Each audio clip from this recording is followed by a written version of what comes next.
So guys, nandito ngayon tayo sa bahay ni Lola Maria kasi ikakabit na ang kanyang kuryente.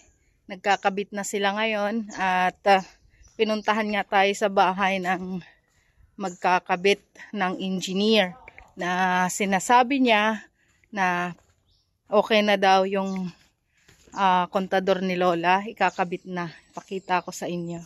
Yan. Yan yung anong tawag dyan, drop wire. Papunta dun sa pinaka, yun, papunta dun sa kalsada yan. Malayo yan dito sa bahay ni Lola.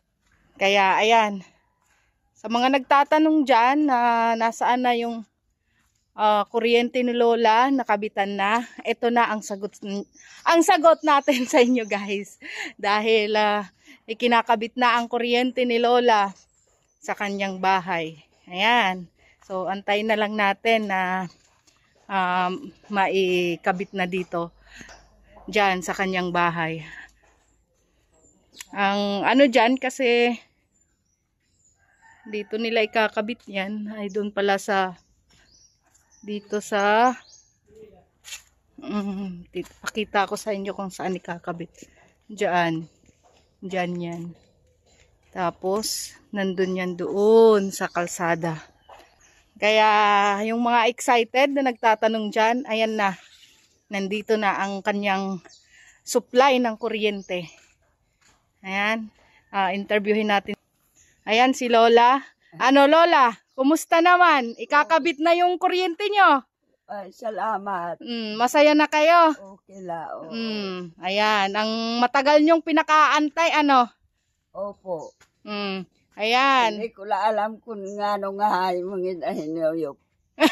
Hindi daw alam ni Lola kung anong hangin ang dumapo sa kanila at kinakabitan na siya ng kuryente. Opo. So, ayan nga, inaantay na lang natin sila. Siguro, may inaayos pa doon sa kalsada, Lola.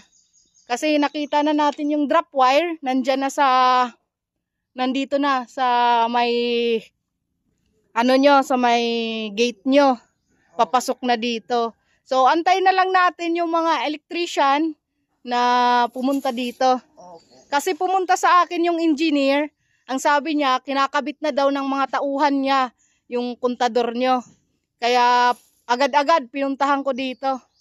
Ayan na nga, nakita na nga natin na nandyan na sa bakuran nyo yung drop wire. Sige.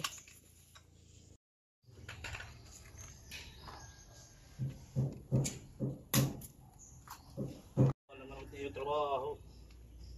Hindi nang kanakagtak.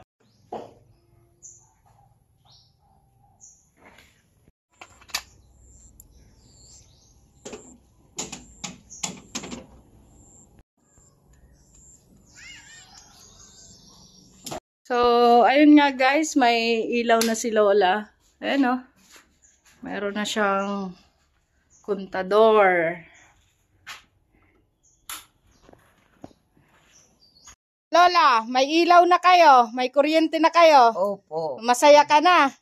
Po. Malaginotom po. Yung bangko. So, ngayon, bibili na tayo ng gusto nyo, ng manok. Na alagaan nyo. Oo. Sige. Yan. So, yan nga guys, ang pinakaantay natin na makabitan si Lola ng kanyang sariling kuryente ay nangyari na. Ang problema lang ngayon, kasi nakipagpalit si Lola ng bahay. Ano Lola? Ngayon, nandito na siya sa kabilang bahay. Malapit la. Oo.